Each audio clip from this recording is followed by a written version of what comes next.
Alors ce matin, nous continuons dans cette même ligne droite, donc nous sommes dans la grande série où nous parlons de 8 décisions importantes, de 8 décisions de sagesse que nous devons prendre pour 2023. Nous avons compris qu'en 2023, le Seigneur veut nous amener à un niveau supérieur. Il veut nous amener à un niveau d'autorité. Il veut faire de nous, de ceux qui sont des instruments pour les saluts de plusieurs. Parmi les décisions que nous avons vues, nous sommes arrivés donc à la 6e et nous sommes en train de travailler sur cette 6e. Et le Seigneur m'a mis à cœur ce matin de rester là-dessus et de toucher un autre élément à cette 6e décision. Et la 6e décision que nous devons prendre, c'est celle de nous aimer en largeur. L'amour de Dieu commence par cette dimension large, c'est-à-dire la capacité d'aimer son prochain. Son prochain, c'est surtout d'abord ceux de la maison de Dieu.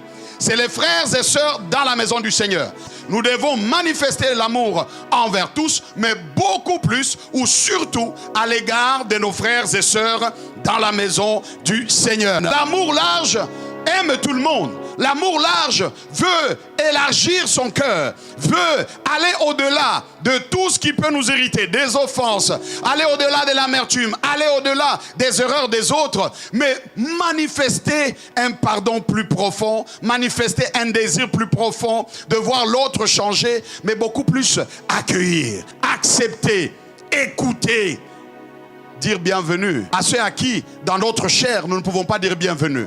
Donc l'amour large va au-delà des cultures. L'amour large va au-delà des nations. L'amour large va au-delà de toute affinité d'abord. L'amour large va au-delà de ceux-là que toi tu désires d'abord avoir à côté de toi. Ça va au-delà. Il y a même des personnes qui sont là à côté de toi. Peut-être que dans ta chair, tu n'aurais pas aimé les avoir à côté de toi. Mais dans l'amour large, tu les acceptes, tu les valorises et tu rends grâce à Dieu pour leur vie.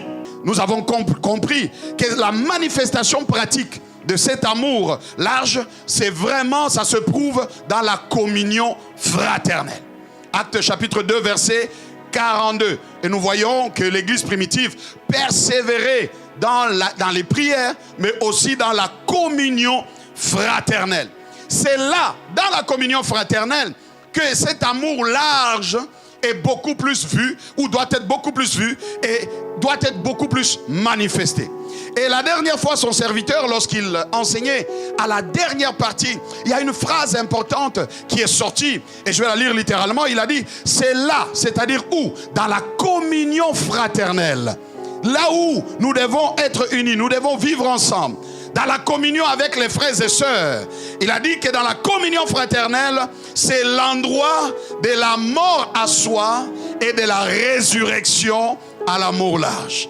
Là où les hommes sont ensemble, là où les hommes se mettent ensemble, là où les hommes s'unissent, quand je parle hommes et femmes, il y a forcément d'abord une différence raciale. Il peut y avoir une différence raciale. Il peut y avoir une différence des cultures. Nous avons grandi dans des cultures différentes. Et lorsque nous arrivons dans la maison du Seigneur, la chair a tendance à nous faire vivre parce que l'âme a été habituée à une façon de faire. Et nous avons tendance à manifester une certaine culture que nous avons pris de chez nous, une façon d'être que nous avons pris de chez nous.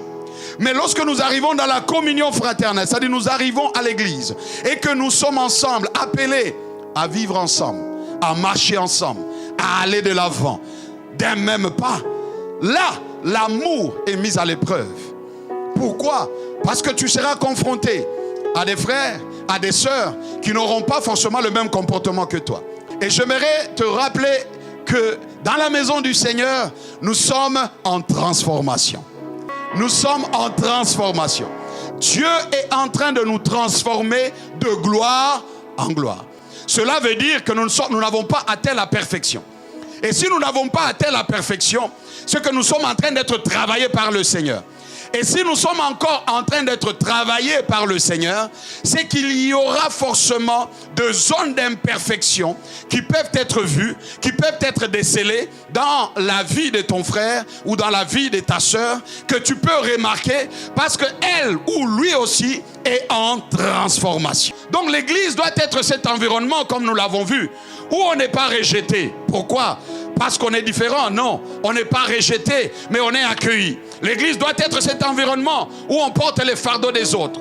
Un environnement où on ne juge pas les autres. Un environnement où on accueille ceux qui ne sont pas forcément de notre culture. Ceux qui ne nous ressemblent pas.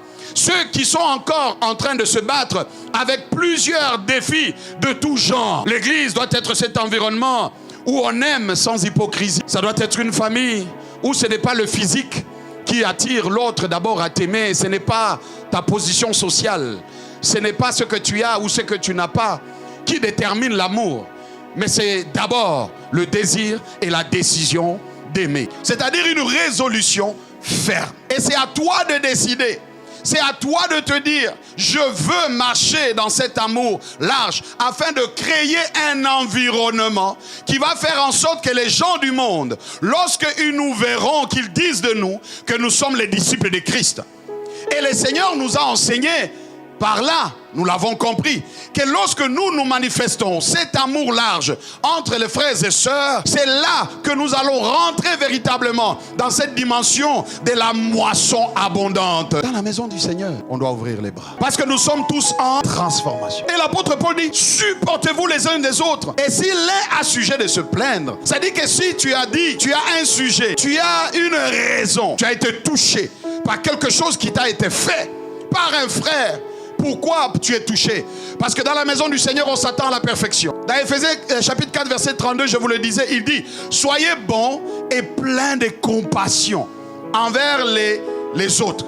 Pardonnez-vous réciproquement comme Dieu vous a lui-même pardonné. L'une des premières clés, bien aimé, c'est d'abord de mourir à soi. On ne peut pas supporter si on ne meurt pas à soi-même. Les lamentations, les critiques envers les autres, quand ça te touche et que tu dis, moi je ne peux pas supporter, cela prouve simplement que tu n'es pas encore mort à toi-même.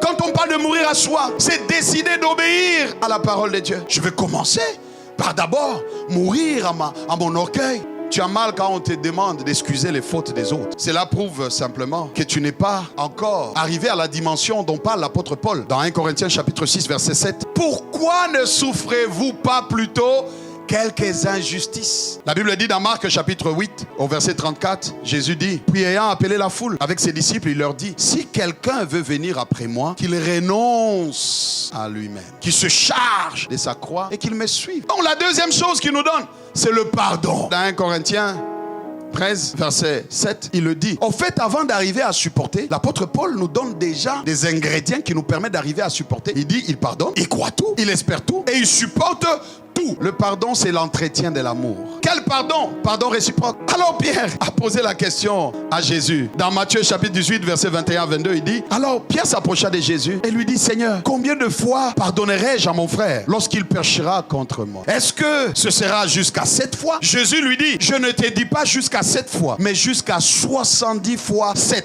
En d'autres termes, ne compte pas que nous ne puissions pas opérer dans la dimension de je vais ressusciter mon vieil homme. Mais combien de fois nous rentrons dans cette dimension parce qu'on n'est pas mort à nous-mêmes et on est en train d'opérer comme le vieil homme.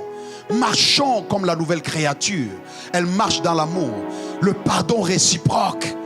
C'est ce qui va nous amener à supporter les autres. Tu dois être en mesure de ne pas regarder l'autre par rapport à son langage, c'est-à-dire à sa façon de parler. Et même dans les services, il y a déjà une prédisposition à ne pas supporter un Ivoirien, un Camerounais, un Congolais, un Béninois, un Gabonais, parce que ton âme a subi des choses par rapport à ça.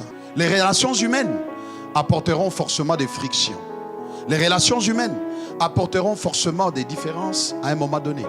Mais au point où nous sommes parvenus, nous sommes enfants de Dieu, marchons des mêmes pas dans l'amour. C'est au nom de l'amour que je préfère t'adresser une requête. Moi, Paul, qui suis un vieillard, et de plus maintenant, un prisonnier de Jésus-Christ. Ça dit que je suis un prisonnier, je suis mort à moi-même. Je suis un esclave de Jésus-Christ. Je pouvais avoir des sujets de me plaindre, mais parce que je suis prisonnier de Jésus-Christ, je refuse de garder. Mais je décide de prier pour ceux qui me font mal. Parce que quand j'intercède pour eux, Dieu me remplit de compassion pour eux. Et la compassion qui me remplit fait en sorte que je ne remets pas le mal là où on me fait le mal, mais je fais le bien là où on me fait le mal. Je supporte. prisonnier de Jésus-Christ. Et quand il écrit à Philémon, il dit, c'est au nom de l'amour. Je préfère t'adresser une requête. Il dit, si donc tu me considères comme ton ami, accueille-le comme si c'était moi. Et s'il t'a fait du tort ou te doit quelque chose, il dit, mets-le sur mon compte. Quand tu reçois des offenses, tu vas dire, Seigneur, ne leur impute pas. Le sang de Jésus a déjà coulé pour eux. Moi, je demande pardon pour eux. Aujourd'hui, c'est comme si le Seigneur te disait, pardonne, mets-les sur le compte de mon sang. Je vais terminer par ce passage de Proverbes chapitre 17, verset 9, où il est dit ici, celui qui couvre une offense recherche l'amour. Et une des façons de couvrir l'offense, c'est vraiment de ne pas forcément exposer les erreurs des autres, mais de développer un amour large à travers le pardon réciproque. Un amour large où on supporte. Et c'est à cela, dit Jésus, Jean chapitre 13, verset 35, que le monde reconnaîtra que vous êtes mes disciples. Au nom de Jésus. Amen.